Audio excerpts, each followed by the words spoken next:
Baik, Assalamualaikum warahmatullahi wabarakatuh.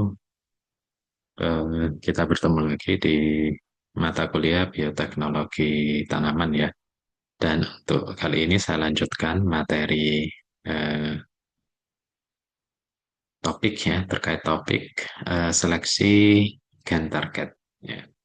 Jadi seperti yang kita ketahui bahwasanya untuk membuat suatu tanaman, ya, terutama tanaman yang transgenik atau merakit tanaman yang akan dimodifikasi itu perlu beberapa tahapan ya. Namun sebelum ke sana kita coba belajar dulu ya bagaimana cara menyeleksi gen target ya. Kita lihat aja di slide berikutnya.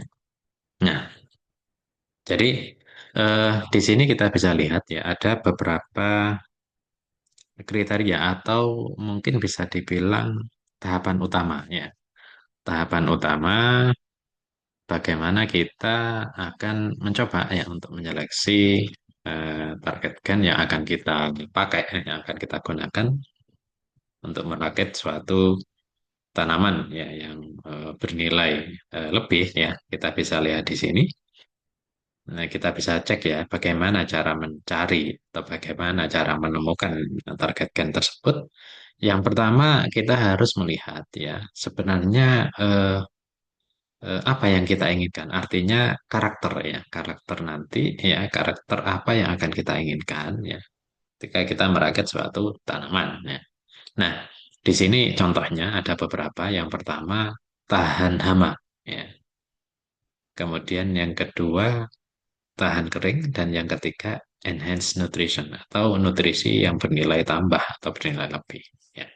Dan eh, ini kan sudah jelas ya. Jadi spesifik ya fungsinya karena kita tidak bisa langsung mendapatkan ketiganya tidak bisa ya. Kecuali next step ya. Next step bisa model stacking, bisa model penyilangan dan lain sebagainya. Tapi itu nanti di tahapan-tahapan berikutnya. Yang penting yang pertama yang harus kita tentukan itu karakter apa yang akan kita capai, yang ingin kita capai ya. Dari ini contoh saja, sebenarnya masih banyak yang lain ya. Nah, yang kedua, tahapan penting utama adalah sumber gen. Nah, ini kita harus menentukan di awal ya sebelum melakukan atau sebelum bekerja, ya, sebelum merakit, kita kan harus merencanakan dengan sangat matang. Ya. Karena ini akan banyak energi dan waktu yang akan dikeluarkan untuk mencapai atau merakit suatu tanaman yang ingin kita modifikasi. Nah, sumbernya juga kita bisa pilih ya sebenarnya. Maksudnya bisa kita pilih dari apa? Bisa dari bakteri, bisa dari tanaman, bisa dari yeast, bisa dari apapun ya. Artinya organisme apapun itu sebenarnya bisa karena pendekatan yang kita gunakan, pendekatan biotek, maka sumber gen ya itu bisa berasal dari apapun. Kemarin mungkin masih ingat penjelasan saya ya di beberapa video.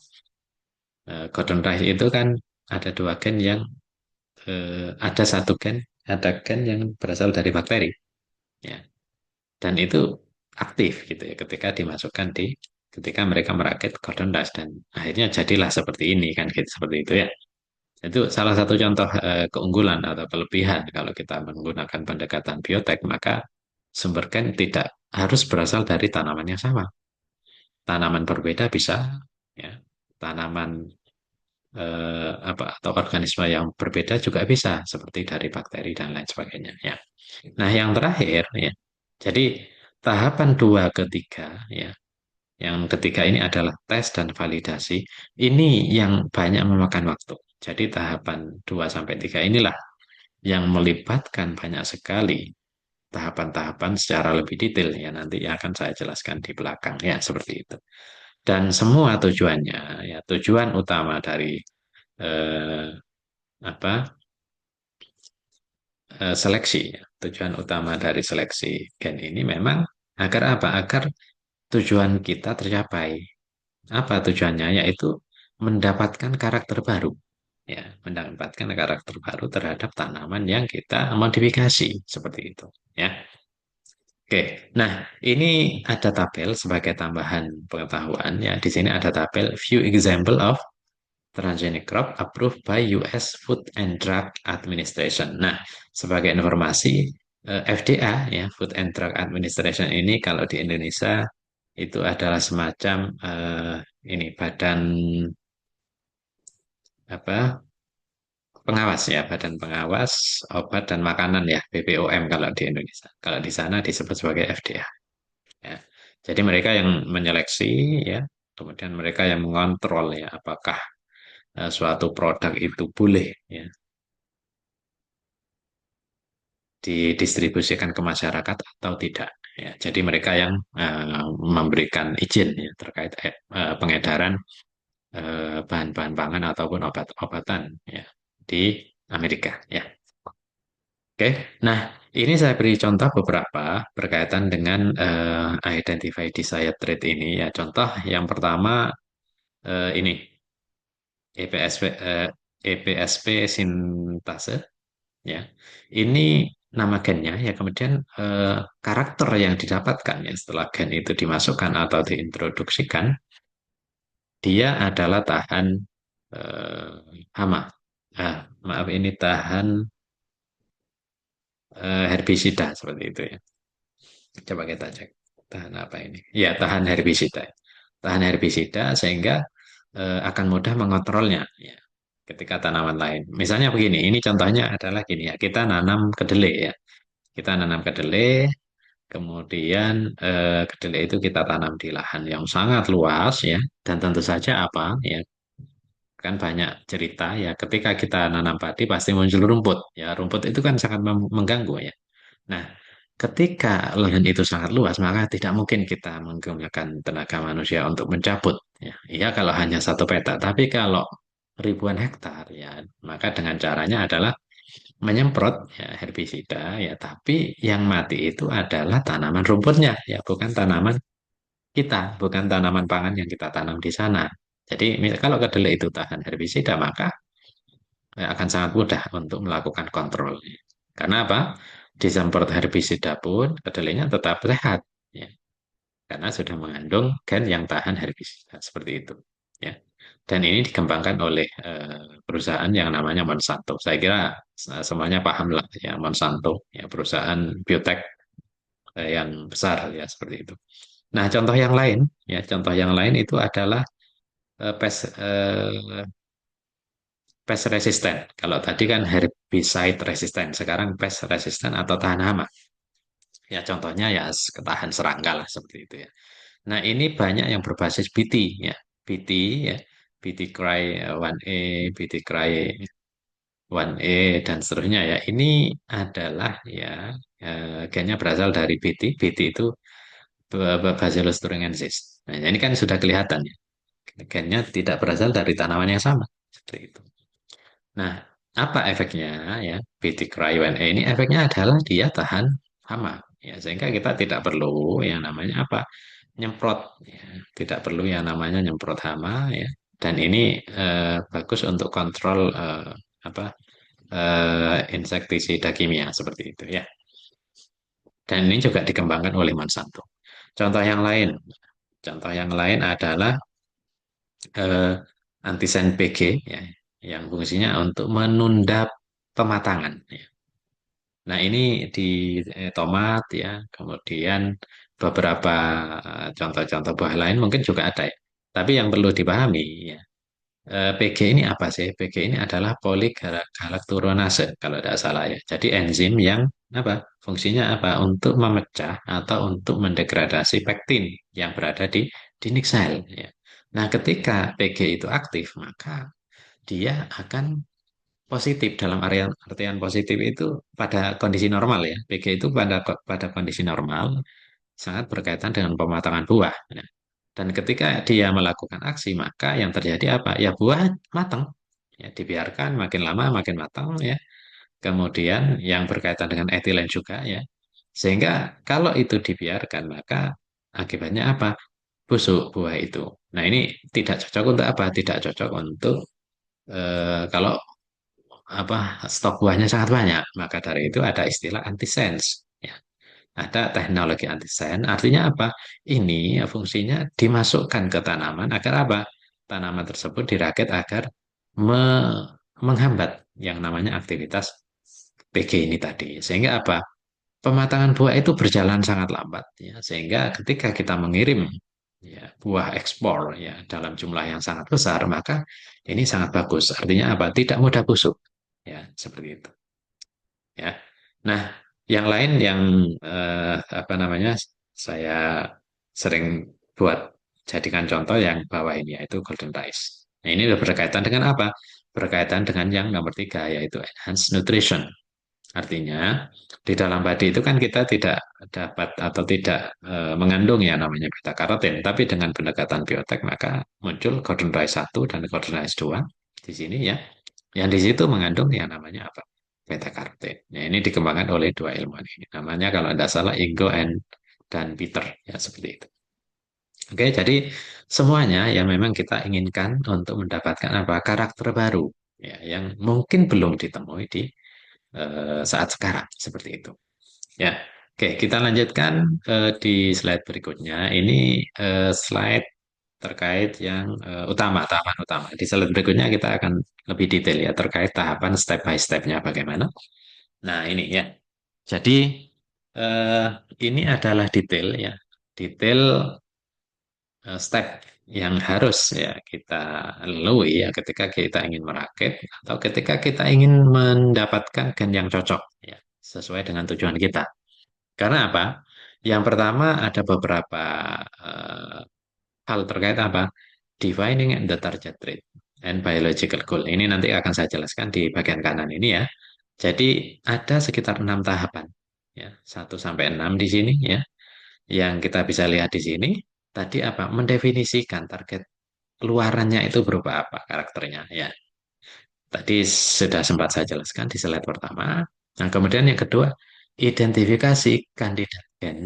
Dan inilah yang sangat berkaitan dengan yang namanya apa? Bidang genomik ataupun bioinformatik. Ya, makanya saya di perkuliahan genomik, ya Applied Genomic and Bioinformatik sudah menyampaikan ya bahwa ketika kita bicara biotek, ketika kita bicara teknik biomolekuler, maka kita tidak akan lepas dari yang namanya genomik, dari yang namanya bioinformatik, karena ini tool yang harus dikuasai gitu ya. Jadi tidak bisa lepas dari dua bidang ini. Ya, yang ketiga apa yang harus dilakukan yaitu evaluasi dan memprioritaskan kandidat gen. Ya. Nah, berbasis hasil genomik ataupun bioinformatik itu kita bisa memilih, ya. Bisa memilih. Contoh gini ya, ada 9 kandidat. Wah ini kebanyakan. Ya, contoh waktu, dana, tenaga tidak cukup, maka harus dikerucutkan menjadi 3 saja. Nah, kita pakai yang namanya pendekatan ini. Ya, ini sangat penting dan tidak bisa dilewatkan, tidak bisa di skip lah istilahnya seperti itu. Oke, sehingga di step 3 ini kita sudah dapat kandidat yang benar-benar ya, yang benar-benar sangat dekat dengan tujuan kita. Ya, seperti itu. Kita merakitnya tujuannya apa?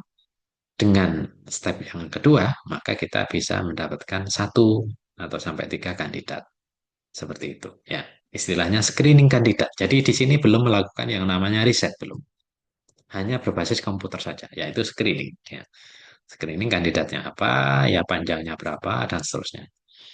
Oke, nah yang poin 4, 5, 6 ya, poin 4, 5, dan 6 ini mungkin saya jelaskan di pertemuan berikutnya ketika nanti offline ya. Karena apa? Karena yang terkait dengan isolating ya, ya, isolasi dan cloning gen ini juga tahapannya banyak ya. Ini tahapannya banyak dan harus dipelajari dengan detail ya sebelum masuk ke mana? Sebelum masuk di modifikasi ekspresi gen sampai validasi pada target gen ini ya. Kita belajar isolasi dan cloning gen itu juga sudah sangat banyak ya. Sehingga ketika kita pelajari secara detail maka ilmunya akan dapatlah seperti itu. Oke, nah kita masuk di step satu dulu. Kita masuk di step satu yaitu apa? Defining target trait ya, target trait and biological goal. Tadi sudah saya sampaikan ya terkait poin satu ini, kita maunya atau tujuannya bagaimana. Yang penting apa? Di sini sebenarnya ada dua ya yang harus diperhatikan. Yang pertama adalah fenotip apa yang akan muncul ketika kita sudah mendapatkan rakitan, hasil rakitan. Jadi kita berimajinasi di sini. Ya, berimajinasi sekaligus apa? Menentukan tujuan. Ya. Tadi sudah saya sampaikan di slide sebelumnya, yaitu apa? Apakah kita ingin merakit tanaman yang tahan herbisida, ya? Apakah kita akan merakit tanaman yang tahan hama, ataukah kita akan merakit tanaman dengan added value, ya? Tadi sudah ada contohnya semua. Nah, itu kita tentukan di awal gitu ya. Sehingga tidak bingung nanti di belakang, ya. Oh, saya ingin mau merakit ketiganya. Tadi saya sampaikan ini agak sulit ya ketika langsung mendapatkan three in one itu sulit ya. Jadi harus one by one seperti itu. Nah, kemudian yang kedua ya, yang harus dipahami ya, atau yang harus ditentukan nanti adalah fungsi gen. Karena apa? Ini terkait dengan ya responsible for the trait. Jadi gen tertentu itu berfungsi dengan apa? Akan memunculkan fenotip sesuai dengan fungsinya ya dalam suatu organisme.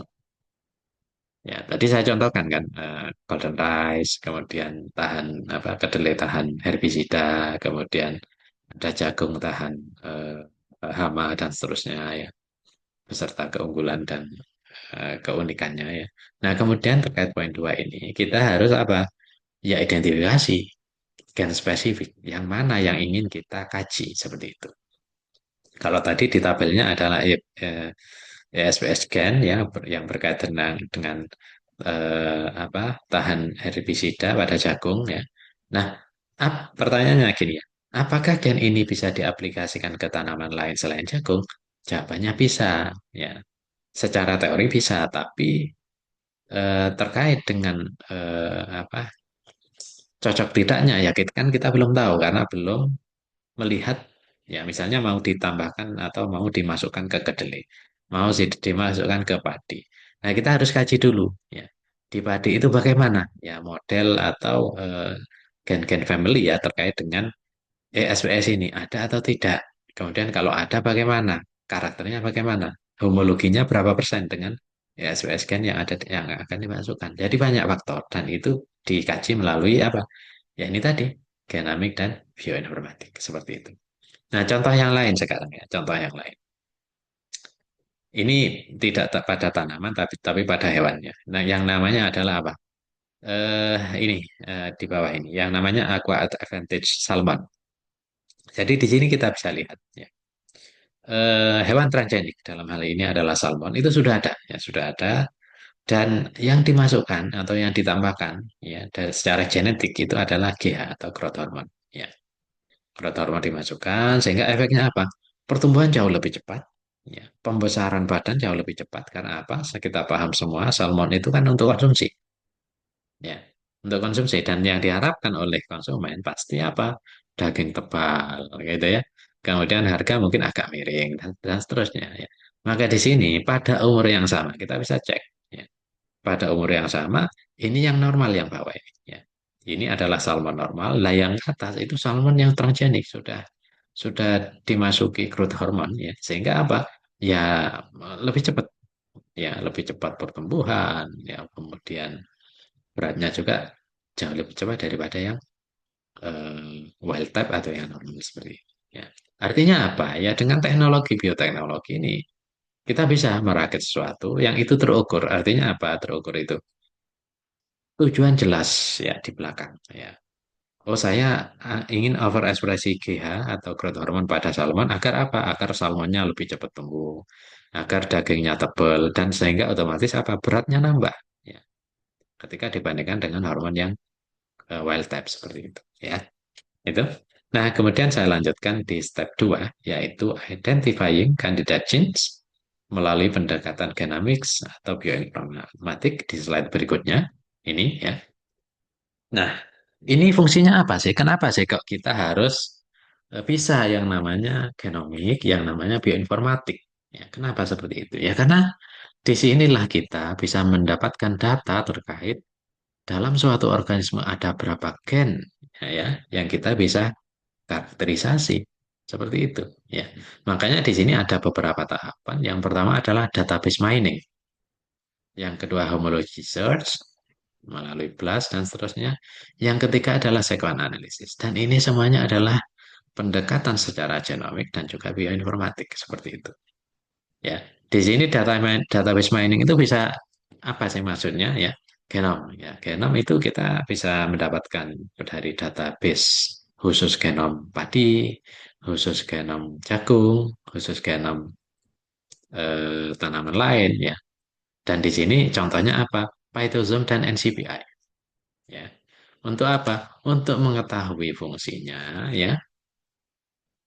Ya, dan biasanya ya kita menggunakan tanaman model yaitu apa? Arabidopsis atau padi. Arabidopsis mewakili dikotil, padi mewakili monokotil. Karena dua tanaman inilah yang genomnya pertama kali atau paling paling awal ya istilahnya. Arabidopsis kemudian padi untuk monokotil seperti itu. Ya, makanya datanya sangat banyak, sangat melimpah ya sehingga kita bisa menggunakan ini sebagai model ya, sebagai contoh ya atau sebagai istilahnya itu landasan lah untuk bisa dikopi, untuk bisa dipelajari seperti itu. Ya, karena mutan Arabidopsis itu sangat-sangat banyak dan kita bisa mendapatkan. Ya. Mungkin kalau mahasiswa bisa dapat secara gratis ya dari pihak TAIR, TAIR.org seperti itu. Dan yang kedua ya perlu juga homologi search. Maksudnya homologi search itu apakah ketika ada di Arabidopsis ada juga di padi atau ketika ada di padi apakah juga ada di jagung. Nah ini yang penting ya. Ini pentingnya homologi search dengan melalui BLAST bisa ya, dengan melalui align to sequence juga bisa juga.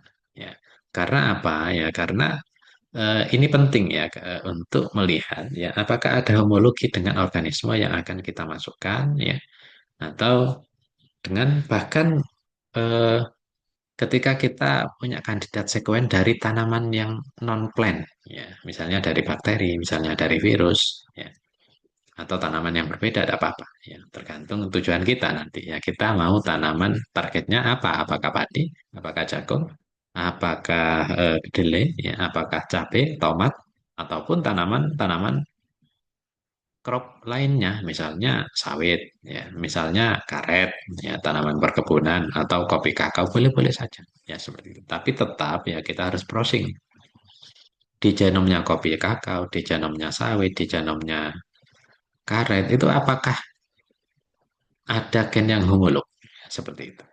Ya, ini sangat penting untuk apa penentuan ke depan. Ya.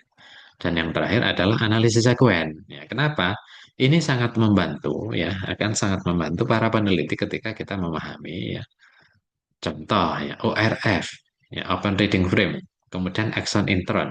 Ya, kenapa ini penting? Sequence itu sangat menentukan ya untuk tahapan berikutnya yaitu apa? Cloning di sini. Ya. Karena ketika sekuen itu eh, eh, tidak unik, tidak unik itu maksudnya ada banyak misalnya enzim restriksi yang berada dalam sekuen ORF-nya itu kan akan sangat sulit untuk melakukan yang namanya cloning. Karena kita paham sendiri, mungkin dulu di biokimia atau biologi molekuler, cloning itu kan melibatkan yang namanya kalau cloning konvensional ya, cloning yang menggunakan cut and ligase atau potong sambung ya itu pasti kita sangat concern atau sangat mempertimbangkan yang namanya enzim restriksi seperti itu ya makanya mengetahui sekuen dari kandidat gen ya sekuen dan otomatis struktur gennya ya itu akan sangat menentukan langkah berikutnya yang dimaksud struktur gen itu adalah berapa jumlah intronnya berapa jumlah eksonnya kemudian yang perlu juga diketahui di karakter itu adalah panjang gennya berapa. Ya, karena apa? Karena panjang gen atau CDS, ya, CDS terutama itu akan sangat menentukan nanti ya terhadap apa biaya ya. Karena kalau panjang gennya lebih dari 1.000, otomatis biaya sequencing itu dua kali lipat karena harus membaca dua kali sequencingnya. Ya. Dan yang perlu dipahami, sequencing itu wajib untuk para peneliti yang bekerja dan akan merakit suatu tanaman yang tanaman transgenik. Kenapa? Karena ini kan tahapannya sangat lama. Ketika ada mutasi, nah ini bahaya ya karena bisa jadi tidak akan sesuai harapan kalau terjadi mutasi. Makanya sebelum ditransformasikan ke tanaman perlu yang namanya sequencing seperti itu. Oke, nah yang berikutnya kita masuk di step berapa ini ya? Step 3 ya. Step 3 kita cek apa isinya ya. Jadi step 3 kita bisa lihat yaitu terdiri dari trade importance, kemudian kedua trade specificity, dan ketiga safety and regulatory visibility. Nah ini tiga tahapan yang harus dipertimbangkan. Kenapa? Ya. Jadi walaupun ini belum kerja ya, ini belum kerja, tapi paling tidak ya pada tahap ini itu semuanya sudah jelas, ya, semuanya dan semua sudah ada istilahnya itu tolok ukur yang bisa digambarkan ya seperti itu. Yang pertama misalnya trade important, jadi effect size. Maksudnya bagaimana sih?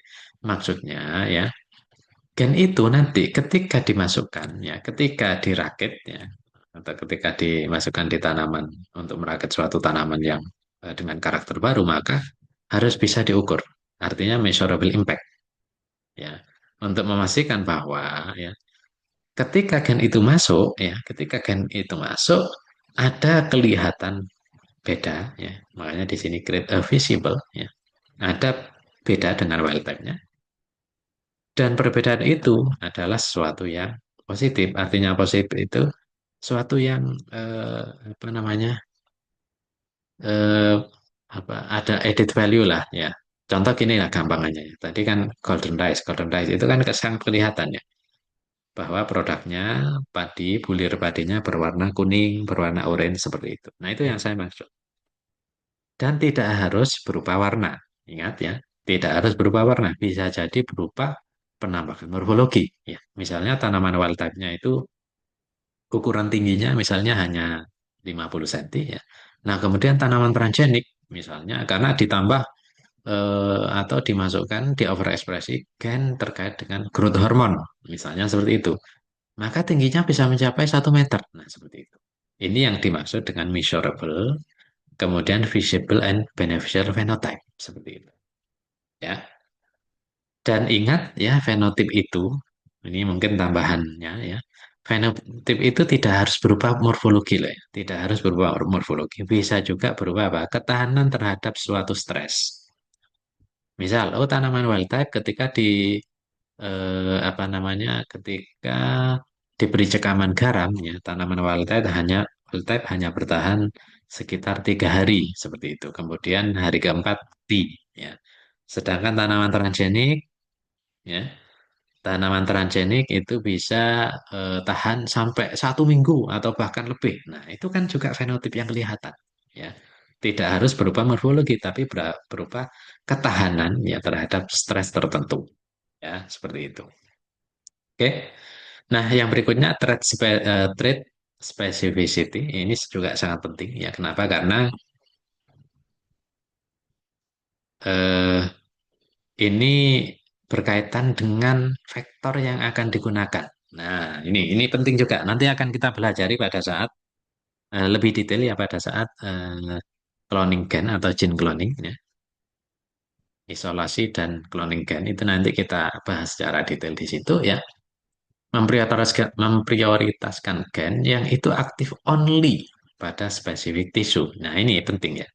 Maksudnya begini, contoh ya. Kalau kita ingin membuat tanaman, ya, contohnya gini, oh saya ingin membuat padi dengan ukuran bulir lebih besar 2 kali lipat atau 3 kali lipat daripada tanaman normal. Nah, ini contoh ya, contoh tujuannya. Nah, ketika itu sudah ada tujuan seperti itu, maka kita harus menggunakan eh, promotor ya istilahnya promotor yang spesifik untuk biji ya promotor spesifik untuk biji artinya apa gen yang kita masukkan itu hanya akan berefek pada penampakan biji seperti itu ya sehingga tidak perlu gen itu terekspresi di akar terekspresi di batang atau terekspresi di daun kenapa ya karena kan tujuannya hanya spesifik pada jaringan tertentu dalam hal ini yang saya jelaskan pada biji ya seperti itu makanya ini berkaitan dengan apa vektor yang digunakan ya vektor yang digunakan nanti juga akan menjadi pertimbangan ya bukan vektor yang bisa terekspresi untuk semua jaringan ya tapi khusus untuk jaringan tertentu Oh, saya ingin merubah warna bunga. Ya, bunganya warnanya putih, anggrek bulan warnanya putih. Ya, tapi saya punya ide, saya ingin merubah warnanya menjadi merah, ya, menjadi ungu, menjadi biru, dan lain sebagainya. Nah, kita harus menggunakan ya vektor spesifik yang promotornya itu memang hanya terekspresi pada bunga, tidak pada bagian lainnya. Sehingga apa? Bagian lain tidak terpengaruh, ya. Daun berkembang, tumbuh berkembang normal, akar tumbuh berkembang normal, tapi bunganya berubah menjadi warna biru, warna ungu, warna pink, dan seterusnya. Ya, seperti itu. Kenapa seperti itu? Ya, ini berkaitan dengan energi efisien. Jadi, energinya efisien, ya, tidak sampai kemana-mana, seperti itu. Oke, ini contohnya ya, trade specificity. Dan yang terakhir adalah safety and regulatory visibility. Ini juga sangat penting karena ini berkaitan dengan apa? Kalau nanti tanaman tanah itu sudah berhasil dirakit, maka yang menjadi pertanyaan adalah bagaimana terkait dengan safety-nya? Apakah ini ya tidak menimbulkan masalah, misalnya alergi ketika dikonsumsi, ya, misalnya makan golden rice menjadi gatal-gatal. Ini contoh ya, atau safe for consumption. Nah, seperti itu. Nah, ini juga bisa menjadi pertimbangan ya. Kita tujuannya mau apa sih? Apakah mau merakit tanaman untuk dikonsumsi? Apakah kita ingin merakit tanaman hanya untuk dinikmati? Ya, seperti tadi yang saya sampaikan untuk bunga yang warna biru itu kan tidak dimakan, tapi hanya untuk dinikmati keindahannya seperti itu. Nah, ini kembali ke masing-masing peneliti ya tujuannya apa seperti itu. Oke. Mungkin itu yang bisa saya sampaikan ya. Tapi ada satu slide lagi yaitu terkait dengan step 4. Nah, ini slide terakhir. Nah, ini ya. Jadi di situ di awal masih ingat mungkin saya kembalikan ke awal. Nah, ini ya. Ini kan step-step berikutnya itu adalah isolasi dan cloning gate. Nah, untuk penjelasan ini nanti akan saya jelaskan di kelas ya. Dan ini sebagai gambaran paling basic aja ya, bagaimana step untuk cloning gen ya. Ini saya gambarkan secara main atau secara garis besar ya. Karena apa? Detailnya banyak ini nanti di sini ya. Yang pertama yang perlu dilakukan itu adalah isolasi RNA dulu ya. Kalau kita mau isolasi gen ya. Ya. Tapi di sini ada istilah ORDNA. Nah, ini kalau kita mau kerja dengan promotor ya, beda lagi ya. Makanya harus paham ya, struktur gen itu terdiri dari apa saja, itu harus paham. Ya, makanya ketika menempuh biotek tanaman dan menempuh eh, PGB, Plant Genomic and Bioinformatics secara bersamaan, insya Allah pemahamannya akan semakin mendalam seperti itu ya. Nanti kita jelaskan lebih detail ya. Jadi, tapi ini memang tahapan yang harus dikerjakan ya, tidak boleh dihilangkan, tidak boleh skip karena apa? Ini kuncinya. Bisa tidak isolasi RNA ya. Nah, setelah itu tahapan main ya, main atau tahapan berikutnya adalah amplifikasi menggunakan PCR ya.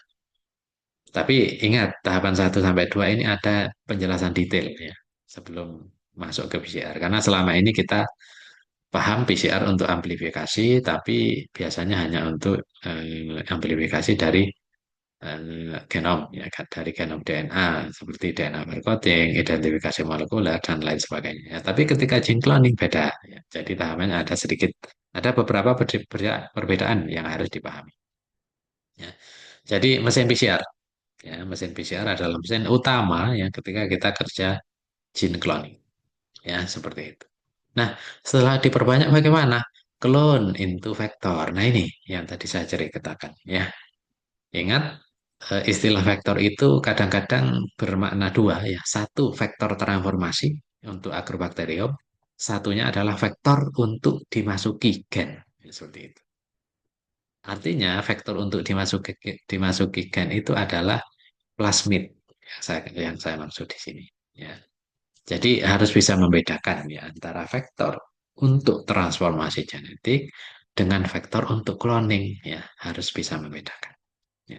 Yang saya sebut di sini adalah vektor untuk cloning. Ya. Karena kalau vektor untuk transformasi genetik itu namanya agrobakterium seperti itu. Ya. Oke, jadi ini penjelasan singkatnya ya, atau step basic, step utama ya, step utama untuk gene cloning itu ada tiga ini ya. Tapi step real nanti kalau kita benar-benar ingin merakit itu tidak sesederhana ini ya. Kita harus melakukan banyak hal yang mulai dari pemotongan DNA menggunakan restriksi enzim, penyambungan DNA menggunakan enzim ligase ya, kemudian transformasi pada bakteri ya seperti itu ya, kemudian isolasi plasmid. Nah, itu ya. Jadi nanti dijelaskan secara detail step by step di pertemuan berikutnya ya. Baik, mungkin itu yang bisa saya sampaikan ya terkait dengan video ini ya, terkait penjelasan eh, 1, 2, sampai 3 ya seperti itu.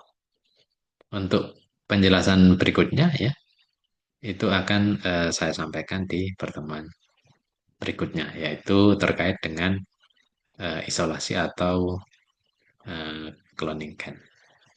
Baik, saya Iri. Assalamualaikum warahmatullahi wabarakatuh.